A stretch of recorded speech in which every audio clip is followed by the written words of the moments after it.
Hey guys, Rob from the Off-Grid Tiny House. Whew, that was a lot of work. I took down all the solar panels off the tiny house roof using a fillet knife, which is now full of it was called Eternal Bond tape, ETERNAL bond tape. Works really good stuff, guys. Highly recommended, highly expensive, but I'm not going to recommend it for solar panels because lesson learned, guys. If you want to go off grid and want solar panels, never, I repeat, never buy any type of flat solar panel. Now, the reason I bought these ones is because they have a nice, they're on a nice aluminum backing, okay? And that stuff is PL Premium, which is a construction adhesive, and then I taped around the borders with that Eternal Bond stuff. However, these solar panels only lasted 3 years, which is very horrible. And there's a couple reasons why they failed, and why this was a disaster. First, I bought these panels from a company, an unknown company on Amazon out of California called EcoCo. And now that it's 2020, we're in the midst of a pandemic. I went back on Amazon, considering, well, they failed, so they're under warranty.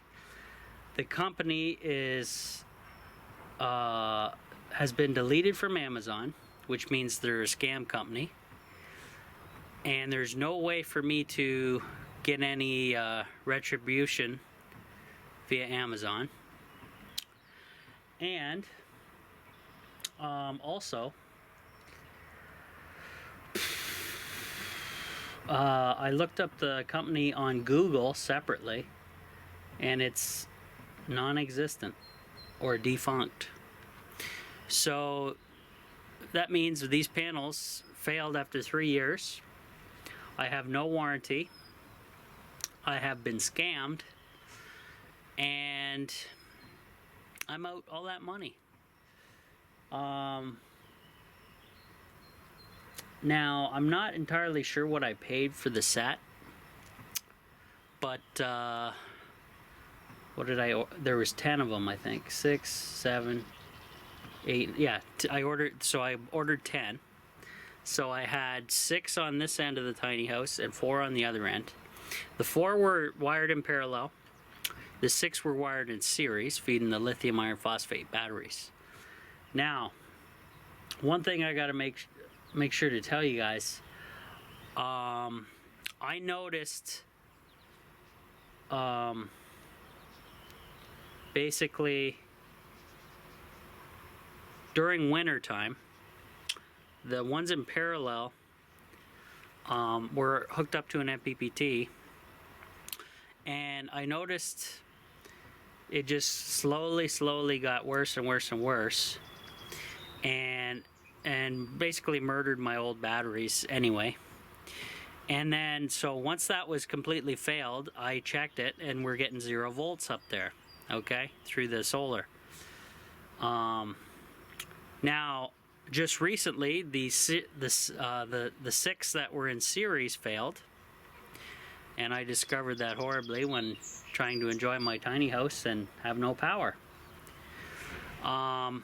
So I did in my previous videos, guys, if you're following my channel, I took the voltmeter, I checked the solar panels here, 0 volt, the ones in parallel, and then I did the main ones, which were the 6 in series, wired in series, and I was only getting under 12 volts, which makes no sense because it's 12 times 6, okay?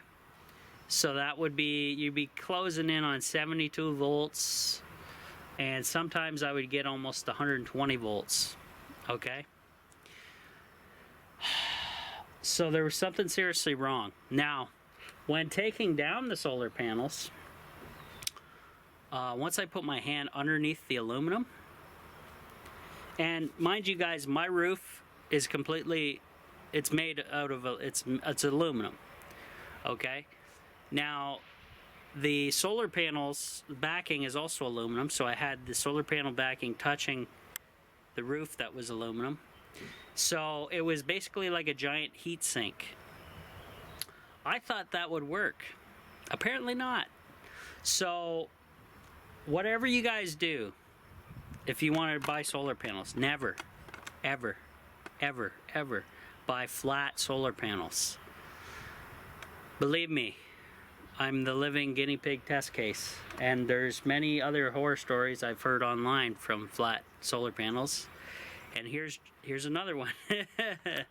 So luckily the fillet knife worked excellent for removing the Eternal Bond tape and also the zip ties that I had up there. And yeah, so what I'm going to do with these panels is I'm going to bring them home, and I'm going to try, I'm going to volt test each one, see what's going on. I'm going to pop the tops on the service ports, and actually when I brought one down, one of the wires pulled right out of one of these, so, oh, wonderful. But actually, guys, when I lifted up the solar panels, there was moisture underneath the solar panels, so obviously they were condensing in the wintertime. Hot surface above on the solar cells, and then the aluminum heat sink, so we had some condensation, so there was water trapped underneath the solar panels. And as soon as I lifted each one up, they were basically sealed pretty well with the tape. It was like steam coming out. I believe they, not only was the company crap, like whoever designed them, and the company went defunct because probably they had a lot of issues. I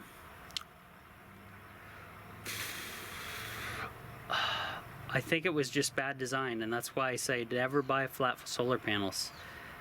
They were just cooking. They cooked hard for 3 years straight, and I think that was why they failed. And it's mostly because of the design. There's a groundhog over here. He's a cute little sucker. Let's see if we can get him. Let's see if he'll show up on camera for us. Oh, the fence is making the focus of the camera stupid. Did he disappear? Yes, he did. He's hiding behind that in the grass there. He went up the hill, and then he's over here somewhere. Unless he went found a hole. Whatever. Anyways, getting distracted. So, whoa. So guys, if you like my channel and like my content, please help support me by thumbing up my videos. Also, consider becoming a Patreon member, because that will help finance and help me get through this mess I'm in. Because now the tiny house now only has the wind turbine powering a very small 12-volt battery. And yeah, so dire straits ahead for the off-grid tiny house. I do have solar panels here in the box. I talked to my good buddy Stu, the electronics guru, and he kind of informed me that I should take these panels down, so I did, and we're gonna do some more tests on them. But he showed me some new generation solar panels that may be the key towards saving up for.